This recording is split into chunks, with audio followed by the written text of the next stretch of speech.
O governo federal sofreu hoje mais uma derrota na Câmara. Os deputados aprovaram as contas de 3 ex-presidentes da República e abriram caminho para votar as contas de 2014 da presidenta Dilma Rousseff.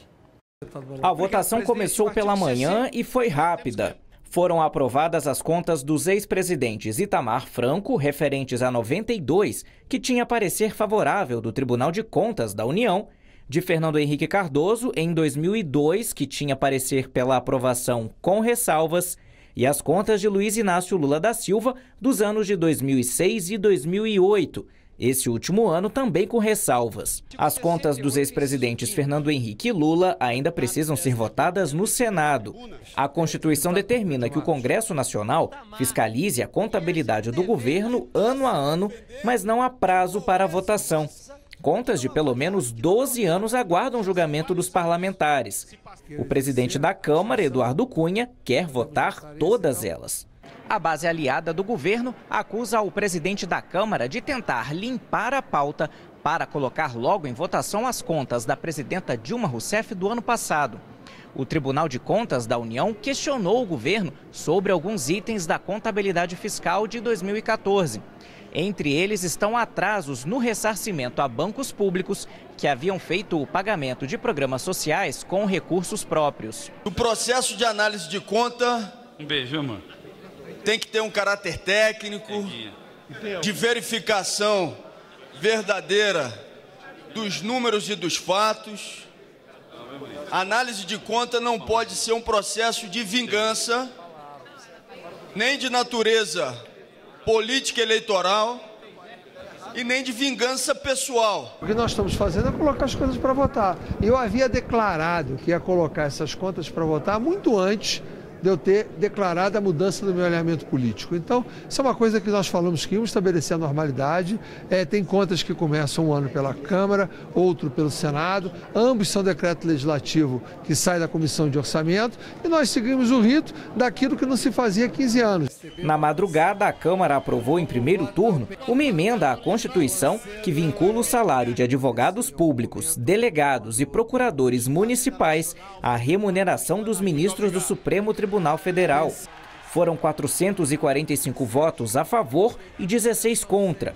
O Ministério do Planejamento calcula que o impacto no orçamento seria de 2 bilhões e 400 milhões de reais por ano. As carreiras jurídicas devem ter isonomia para que funcionem bem e, ao funcionar bem, nós tenhamos um sistema jurídico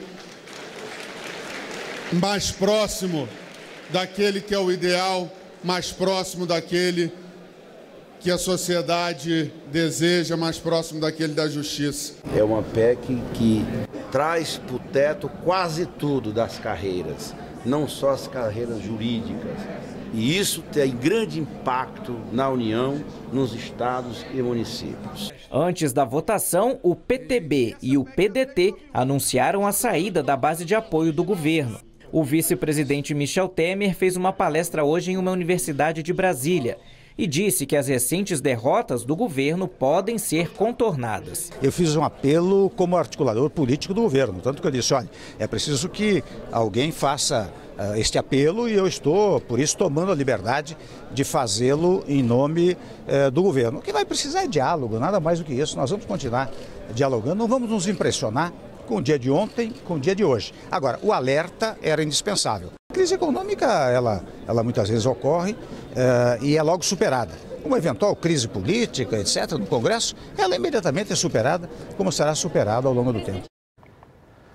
A presidenta da Comissão Mista de Orçamento do Congresso, senadora Rose de Freitas, do PMDB do Espírito Santo, entrou com mandado de segurança no Supremo Tribunal Federal contra a votação das prestações de contas dos presidentes da República pela Câmara.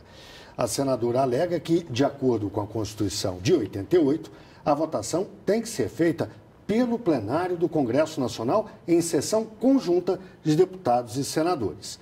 Câmara e Senado têm analisado as contas em separado com base no regimento do Congresso, que é de 1970.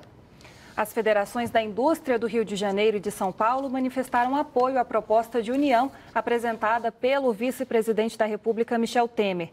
Em nota, disseram que o governo deve fazer a parte dele, cortando despesas, priorizando investimento produtivo e deixando de sacrificar a sociedade com aumentos de impostos. Apoiam também o combate à corrupção, assim como a punição dos responsáveis pelos desvios devidamente comprovados.